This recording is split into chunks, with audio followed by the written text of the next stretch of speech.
Hi everyone. In this lecture, we'll be discussing about subqueries. Subqueries are a very powerful tool and you must know this. What is a subquery? It is a query within a query. Till now, we have been retrieving raw data or very simple process data. If we want to retrieve complex data, we might have to use complex structured query with a lot of joins and unions. This is where subquery comes in. You can use a subquery to reduce your efforts, make the query more readable, reduce the time taken, and even save some resources on your database. Subqueries can reside within the where clause, the from clause, or the select clause. The syntax I have provided here is how to use the subquery in the where clause. It is like a normal query. It is starting with select column names from table name, where you specify the column name, give a comparison operator, and after this comes the query. This query is part of the main query, the outer query, and this part is called the subquery, where you write, select the column names from table name and give the where condition. The output of this subquery will be used as values in the comparison operator against which the column name 2, the column name 2 written here, the values of this column will be compared.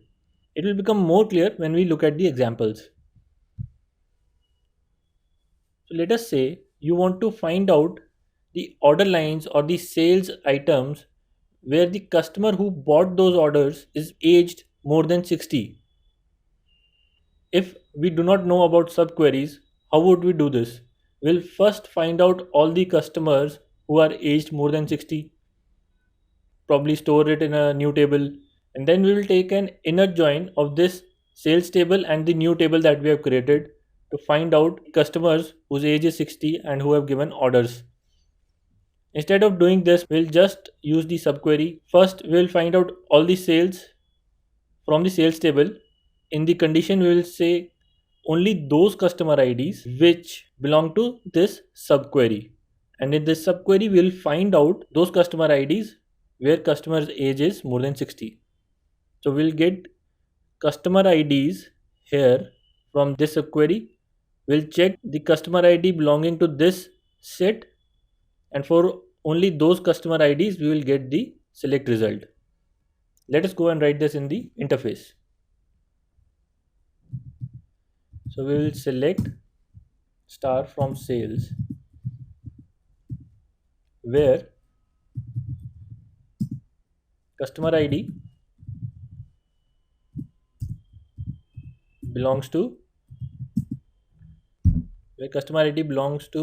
a set, and we will define this set by select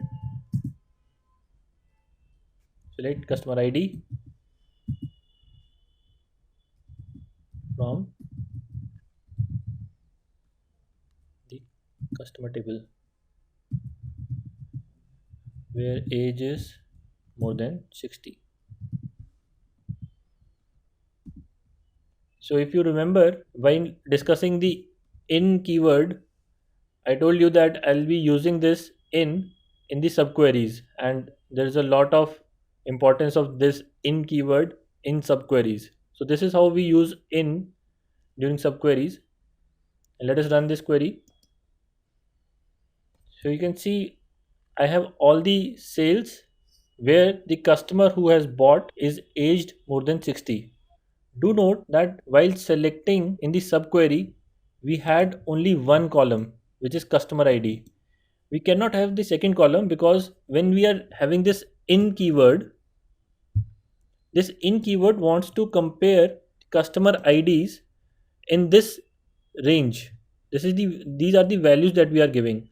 So it can not have two columns. It should have only one column which has the all the values listed in it.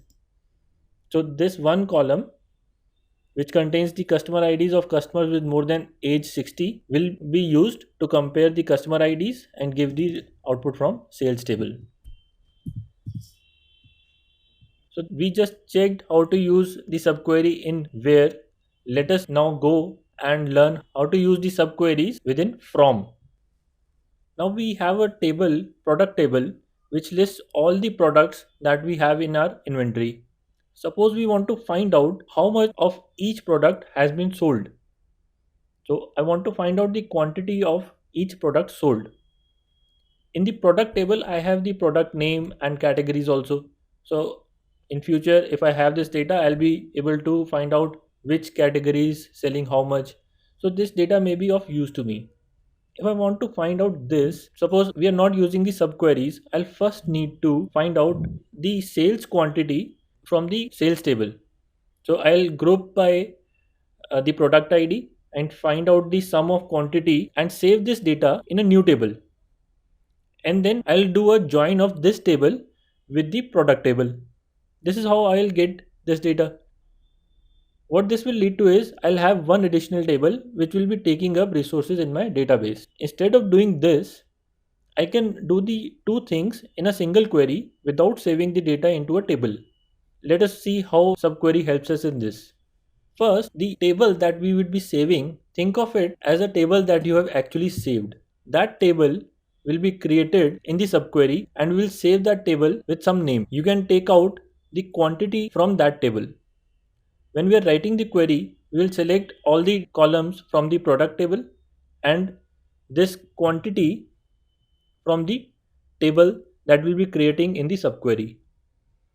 After this, we'll write the product table and we can name it as A. We will left join this. Why we are left joining, you should be knowing. All the values of product table will be listed even if it is not part of this second table, which will be the subquery. So we are using left join. This is the second table. We'll select the product ID, we sum the quantity and we group it by the product ID and we save it as B. We are joining these two with the common predicate product ID and we order this with the quantity. Let us go and write this and see the result. So we will select product ID, product name and category. From the second table that we will be creating, we need the quantity. Okay. This quantity is actually, this quantity is also an alias. So from the table is product,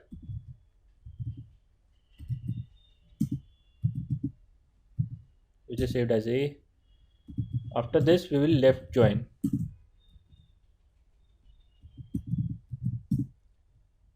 with the, this is the subquery part now. Select product ID, sum of the quantity as quantity. Now we have the alias from sales table grouped by the product ID.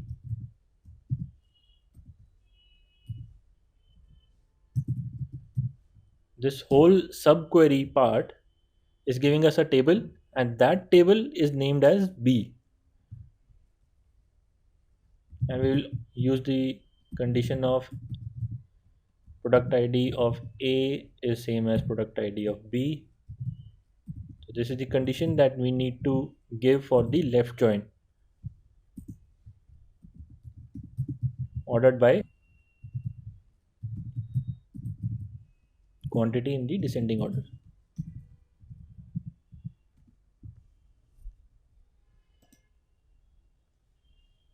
You can see for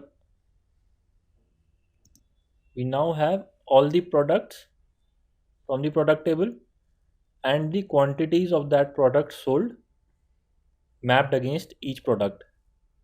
You can see that first row has actually null quantity. You might be wondering why it is at the top, because null is always considered as the largest number. Whenever you order it in descending order, null will always be at top. If you order it in ascending order, null will always be at the bottom. The same thing you could have done by creating two different queries, saving the table in between. Instead of doing that, we just clubbed the two queries. One query became a subquery for the other outer query, and this saved us some space on the database. Now let us look at the third use case of subquery. Here the subquery will be written within the select part. First we wrote it in the where part, next we wrote it in the from part, now we are writing it in the select part. Writing a subquery in the select part is just the same as the left join. For example, in left join we found out for each order line what is the customer name and age. Same thing you can do by using the subqueries also. How? We will select customer ID and order line. These are directly coming from the sales table. But the third column, which is the customer name, will come from the customer table and it will be matched using the customer ID. So customer ID, order line, and there's a subquery giving us the customer name from the customer table. Let us go and write this in the interface. So we select customer ID, order line,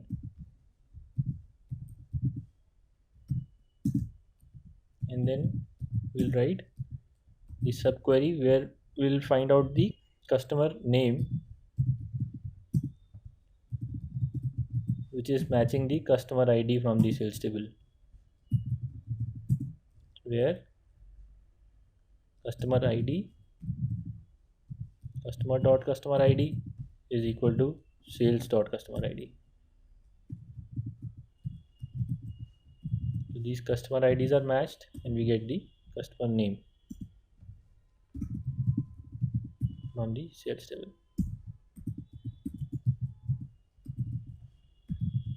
My customer, select this, run it. So we get the data. These are all the customer IDs in the sales table, and wherever customer name is available from the customer table, it is mapped here. The same thing we did using the left join. However, whenever you have the option of using left join versus subquery, I will suggest that we go with the joins since they perform better in the database. Subqueries may take up more resources of the database while performing, and it may give result after taking a long time. There are few rules. I'll mention two or three important ones. First is subqueries must be enclosed within parentheses. We have been putting brackets around the subqueries, so always remember to put brackets. In the second point, a subquery can have only one column in the select clause, where multiple columns are in the main query for the query subquery to compare its selected columns. So what this point means is, like we discussed here in this example, when we were discussing this in keyword, here only one column should be present. It cannot be more than one columns. So that is what this point is signifying. So whenever you are comparing values using the subquery, it should have only one column.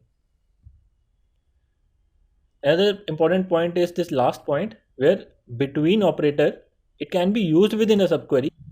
It cannot be used with a subquery. So if within a query you are having a subquery, you cannot use between operator. Like we used the in operator, between cannot be used there, but within a subquery you can use between operator. So these are some important points. We will not be discussing other points, just read them. This presentation will be part of the resources of this lecture, and that is all for subqueries. In the next video we will learn about views and how they are useful.